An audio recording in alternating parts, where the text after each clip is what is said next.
सोलापुरात 14 वर्षाच्या अल्पवयीन मुलावर अत्याचार करणाऱ्या तृतीयपंथी दिनेश विठ्ठल डफले वय 35 राहणार सोलापूर याला विशेष न्यायाधीश DM सुरवसे यांनी 20 वर्ष सश्रम कारावास आणि 10,000च्या दंडाची शिक्षा सुनावली आहे। या प्रकरणी मंद्रुप पोलीस ठाण्यात गुन्हा दाखल झाला होता। यातील पीडित अल्पवयीन मुलगा हा 14 वर्षाचा असताना एप्रिल 2020 मध्ये शौचालयाला गेला होता। तो बराच उशीर होऊनही न आल्याने त्याच्या आईने शोध घेतला।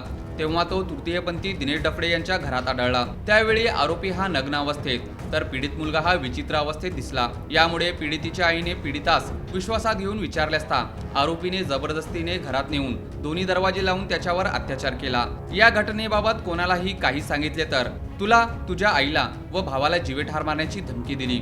या गुन्ह्याचा तपास पोलीस निरीक्षक गणेश पिंगुवाले यांनी करून आरोपी विरुद्ध भक्कम पुरावा उपलब्ध करून न्यायालयात दोषारोप पत्र दाखल केले। यामध्ये सरकारी वकील कविता बागल यांनी सरकार पक्षाच्या वतीने कामकाज पाहिले। नेत्र साक्षीदार, पीडित मुलगा व पीडित मुलाची आई, डॉक्टर व तपास अधिकारी यांची साक्ष महत्त्वाची ठरली। कोर्ट पैरवी म्हणून कॉन्स्टेबल पूजा काळे, कोर्ट पैरवी अधिकारी म्हणून PSI विजयकुमार जाधव यांनी कामकाज पाहिले। यासाठी उपविभागीय पोलीस अधिकारी संकेत देवळेकर, प्रभारी अधिकारी मंद्रुप पोलीस स्टेशन, पोलीस निरीक्षक शंकर पटवारी व कोर्ट सेल मदतनीस म्हणून अनिता काळे यांनी कामकाज पाहिले।